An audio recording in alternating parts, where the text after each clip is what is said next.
Alrighty, hello everybody. My name is Kirsten. I'm going to be our facilitator today for our leisure education session. So thank you both for being here. Today our session is titled The Road Back to You. So we're going to just be talking about how to navigate your leisure interests and really pinpoint what you might be interested in now, some interests that kind of got lost in the sauce a little bit from just daily life stressors or just life period. So just finding ways that we can get you back to yourself through leisure. Does that sound good with you? Yeah. Okay. So before we begin, and before I go over our goal and our objectives for the session, would both of you be able to share your name, your year, because y'all know you're in college, and then also share one activity, one leisure activity that you have experienced in the past and that you actually enjoy doing. Oh yeah. My name's Tian. I'm a junior. And you said one that I enjoyed in the past? Yes, or just one that you enjoy doing, period. Sorry. Well, right now, working with my schedule is just doing a little extra PT on the side at home. Outside of yeah. And with PT, you're recovering from injury, just so you have it. Okay, got it. Thank you for sharing. Sorry.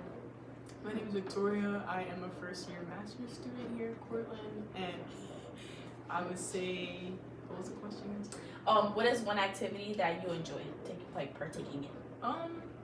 Basketball. I feel like it brought a lot of stress relief and it's just you in the court. Nothing else going on. Thank you for sharing. Congratulations on your program.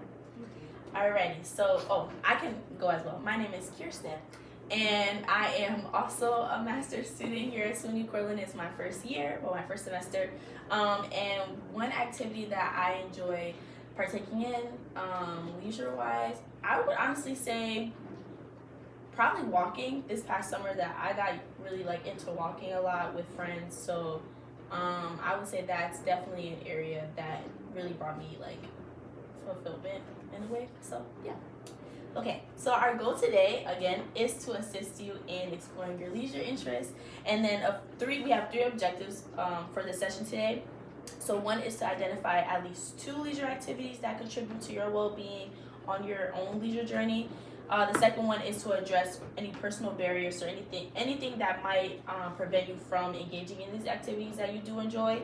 And then the third one, we're going to develop an action step instead of a full plan, because sometimes we may not have a full view of how we want to approach attacking those barriers. But we'll create one action step together so that we can get you into engaging in at least one leisure activity that you want to get back to. All right. So before I start and I give you the definition of leisure, or one of them, what is leisure to you? How do you view it? What are some thoughts? Anyone can go first. I would say I view it as something relaxing. It can be an activity or something, but it doesn't add to your stress. It takes away from it. Yeah, that's what I was thinking. Same thing, but at the same time, you put in the work, you could be chilling. You're just chilling sometimes. Thank you for sharing. So just pulling from John Dattilo, which is a notable figure in therapeutic recreation that we study a lot.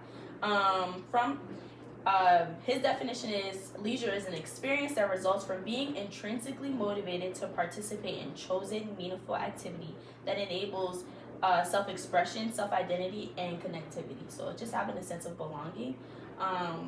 And then in certain research kind of connected leisure and your personality traits together. So when they were exploring a person's interest, they wanted to see how a person's personality, how they correlated or coincided. So for interest, the definition there, they're often viewed as directional motivational characteristics that are part of your personality, but then there were other researchers that kind of counter they went against that argument, sorry.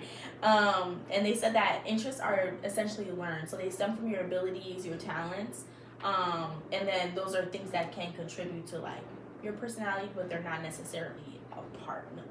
So we're gonna kind of explore ourselves and break it down. So a few examples, like you both mentioned, PT, playing basketball, I mentioned walking. Those are all examples of leisure activities that you can engage in to kind of get back to yourself. Well, not kind of, to get back to yourself.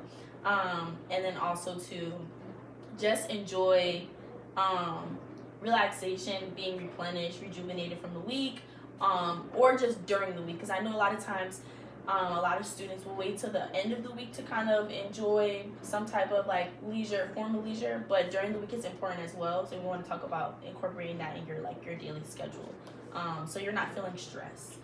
Leisure does have the ability to aid in stress reduction, your mental health, your physical and overall well-being, and to enhance the quality of your life. So like that's kind of the one of the main goals in this field of therapeutic recreation, to enhance each participant's quality of life and overall well-being. So this is one way that we do it.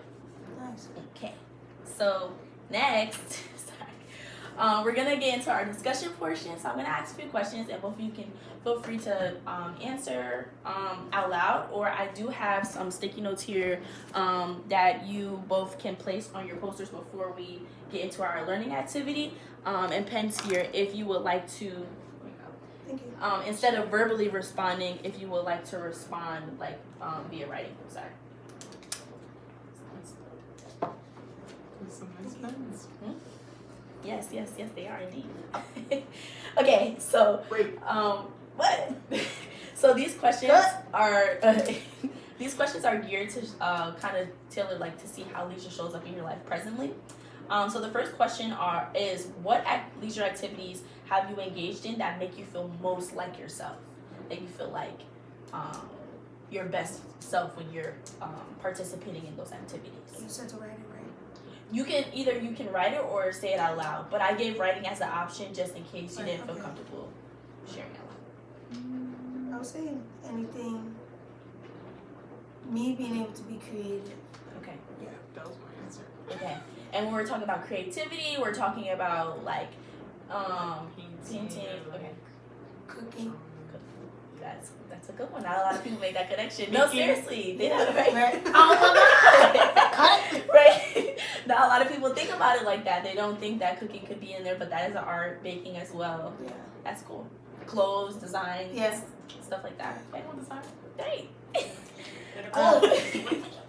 Alrighty, so now we're going to talk about some barriers, and during our learning activity we'll get into that a little bit as well. But what are some barriers that you found, or we're going to name at least one, because I'm going to have you list 3 here, but name at least one barrier that you've seen kind of show up consistently in your life that's kept you from a leisure activity that you typically like to enjoy. Mental health. Okay. Bad habit. I know that could be universal, Okay. but yeah, just not being able to. Well, the tug and war and a bad habit. Got it. So, especially in being here at Cortland, do you feel like there has been any helpful like resources around that were able to help you navigate, whether it was in regards to like mental health or like wanting to adapt or gain better habits, that are not maladaptive, like harmful to you? I would say do like the clubs. I feel like coming here like freshman year, obviously we're very much the minority here, so it didn't feel like there was necessarily a safe space here, and going to clubs like BSU and just simply showing up, and you may not have nothing to add or anything, but being present and seeing people like goal oriented and people that are going in the direction that you're going, it provided like some guidance and comfort that it's not just me going through like these things, like we're all in some way navigating. I love that. Right. So just having community, sense of belonging really like contributes to just feeling better in those 2 areas. Yeah. Okay. I was definitely gonna say something.